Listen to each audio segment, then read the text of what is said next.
Ladies and gentlemen, welcome to another OUinsider.com post-practice blitz. Parker Thune alongside Brandon Drum. A very unique dynamic this weekend at Owen Field as Oklahoma prepares to host LSU in what will be the Sooners' regular season finale, and it is senior day. In years past, every single senior stepping foot on that field this coming Saturday would know that that is the last game that they will ever play in front of a home crowd at Owen Field. But, Brandon, this group of seniors this year is actually playing for one more home game because if the Sooners defeat LSU this weekend, obviously Oklahoma is overwhelmingly likely to be hosting a first round college football playoff matchup by mid-December. And so it is senior day in Yep. technicality, but these guys are playing for something more than that. They're playing for one final opportunity beyond that to be able to suit up in front of the home crowd in Norman. This is a big game. Um, Everybody wants to look at it. LSU, they're kind of coachless, right? There's this narrative that they've kind of waved the white flag, and I would beg to differ. Sure, the 13-10 Western Kentucky was 8-2 going into that game, mind you. So like it's not like they were this pushover program, even though they were a G5 program. Of all the horrible teams that everybody was playing in the SEC out of conference, LSU kind of got the short end of the stick on that one. And they played actually a team that in a program that has always been good. So if you're an OU player, if you're an OU fan, don't overlook LSU. That would be naive.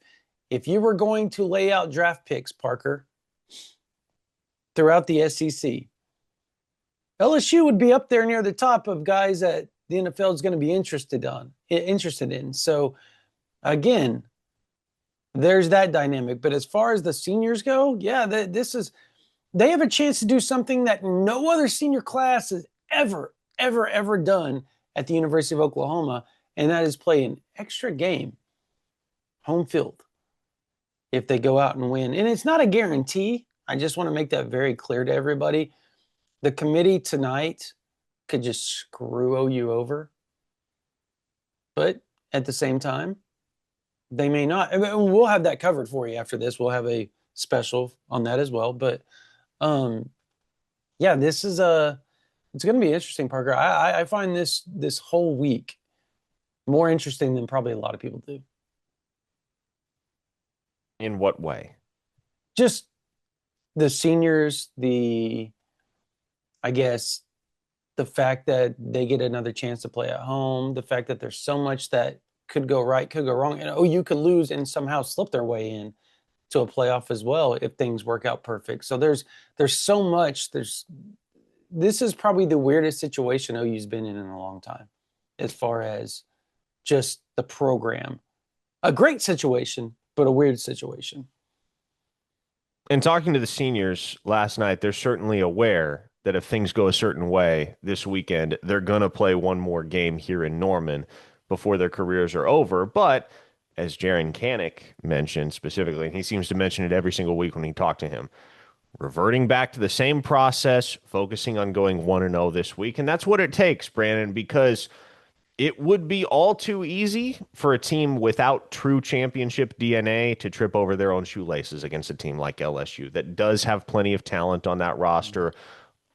Despite the fact that they've had a middling season, that's still a talented football team. Yes, they're led by an interim coach, but no doubt they'll be coming to Norman this weekend with the intent of playing spoiler. And so this is where we find out whether this Oklahoma team has championship DNA. We have every reason to believe that based on what has happened throughout hashtag Red November. But got one final hurdle to clear before the college football playoff. Yeah, they seem very, very focused, Parker. They seem just this team seems together. They seem very lockstep in everything that they do. And it does feel like this team has a chance to go and do things pretty special all the way into January if they continue this trend. And I think that's something they're very cognizant of that, by the way. They're super cognizant of that. Even Kendall Daniels brought up the fact that they're playing for playoff and how weird it is. G Baby, obviously Grayson Halton brought it up again. He said, "Yeah, we're playing for a playoff, but we don't play for a playoff if we don't win this weekend." So that's very, very, you know, they're very tunnel visioned right now, and I tend to like where this team's head is at mentally. Um, you're not going to find very many teams that are as mature as they are, as young as they are, because they're super young too. I think that's the other thing that is very, very neat about this 2025 Sooners team. There's not going to be a lot of seniors. I think how many did we get last night? Was there like seven, eight, something I like that? believe I believe there are 18 total seniors on this team. Yeah, I'm not trying to belittle the other seniors, but we got seven or eight of the main ones, right? Hmm. Last night. Yeah. So, um, yeah, it's not a huge, huge senior class in comparison to, other years.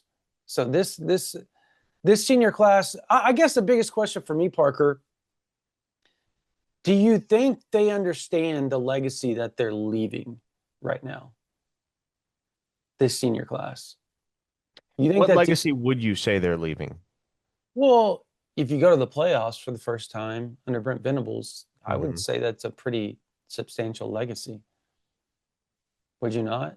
Considering everything they've been through, everything they've been through. No doubt. You're part of you're part of history. I mean, and who knows how historic it will be, but to become the first team in the 12 team playoff era to crack that field at the University of Oklahoma and to get there with Brent Venables as your head coach for the first time. Yes, certainly that's going to be. This is the way I have put it all week and really all month is that I don't know if this is a championship team. Is Oklahoma going to win a I agree. national championship? I don't have a clue, man. Obviously, the odds are stacked against them because only one team can take home that hardware. But this is a very memorable team. Mhm. They are memorable. They have a lot of things that they have a lot of intangibles that the fans love. And I would probably say that this team is probably the most beloved team in the last, since Baker's team? Is that fair to say? Like as far as like the Just fan like the, player interaction? I think so. I think Yeah, so. Sooner Nation loves this football team, they and with do. good reason, man. They are, well, for one, they're on one of the more memorable runs in the 21st century as far as what they're doing on the field, Yeah. especially here in the month of November. But also, man, they got characters. They got characters. And that's what makes a team more likable. Obviously, you have your steady hand on the tiller, the stoic in John Mateer at the quarterback position, but Jaron Kanik is as colorful as it gets, man. Grayson Halton with his sack dances is a phenomenal character as well. I think about a guy like Kip Lewis who just brings constant energy, constant juice every time he's out there on the football field, among others, right? But yeah, this team has a likability metric that's through the roof. It does. And if you look back in the Sooners' history, every major team that has been something of significance has always been built off of, I wouldn't say odd characters, but characters nonetheless. You got the Boz, right? Jamel Holloway, uh, Josh Heupel, Torrance Marshall, right? Like you go into the 2003s with the Teddy Lamans of the world, the Jason Whites. They weren't characters, but they were characters in the fact they were Oklahomans that everybody loved. Um, Adrian Peterson, Kewan Jones was a character, if there ever was one back in the day.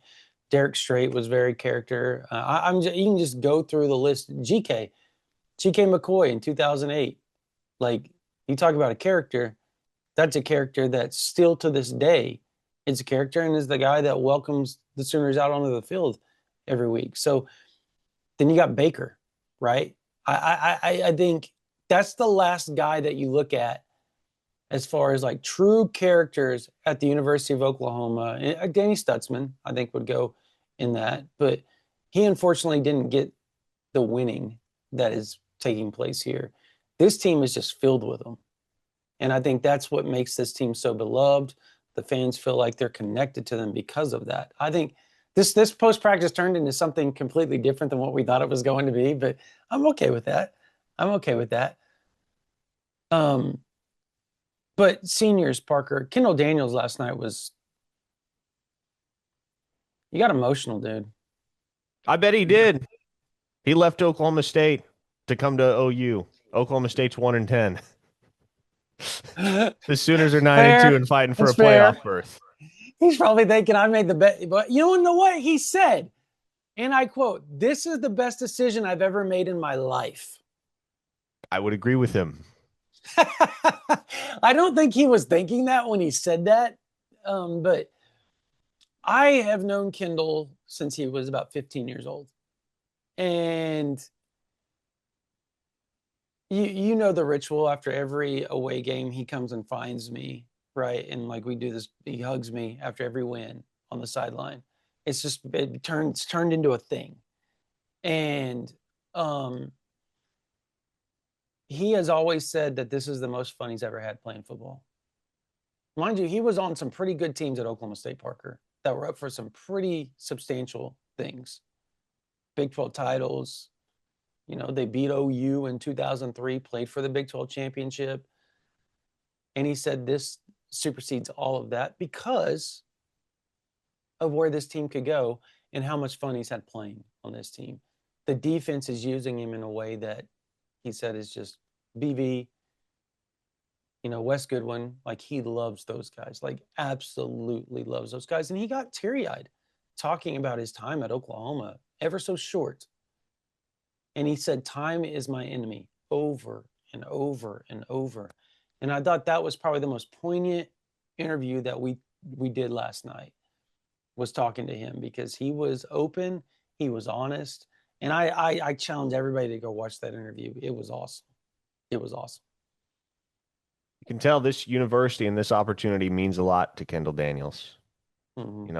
I think there are many that have become disenfranchised with quote unquote mercenary culture across college football and transfer acquisitions in general. And obviously, Kendall Daniels is one of those guys, right? This was a 1 year rental for Oklahoma, but he's from Beggs, grew up Yep. within state lines, was very, very close to coming to Oklahoma on a couple occasions, both out of high school the first time around and then after he was released from his NLI with Texas A&M and essentially went through the recruitment process Almost again. But transferred from Oklahoma State too. man, for him to be doing what he's doing here in 2025 for Oklahoma at that cheetah spot, playing his way onto, I would say, the back end of the day two picture for the NFL draft come Mm-hmm. April, but also to be meaningfully contributing to arguably the best defense in the country for a team that's going to have every opportunity down the stretch here to fight for a national championship berth. He's got to be having a lot of fun. And I Yeah. can certainly understand why a guy like that would not want this journey to end, because it's been a memorable one for him. It's been a memorable one for this team. And they control their own destiny. They control how long it lasts, how long it runs. All right, folks, we're going to have you covered all week leading up to the Sooners matchup with LSU. Subscribe to this YouTube channel if you haven't already. Go subscribe at OUinsider.com. Get your first week for just $1 if you want all the insider goods, OU football and recruiting intel, the likes of which you cannot get anywhere else on the internet. For Brandon Drum, I am Parker Thune. This has been the OU Insider Post Practice Blitz. We'll see you this weekend.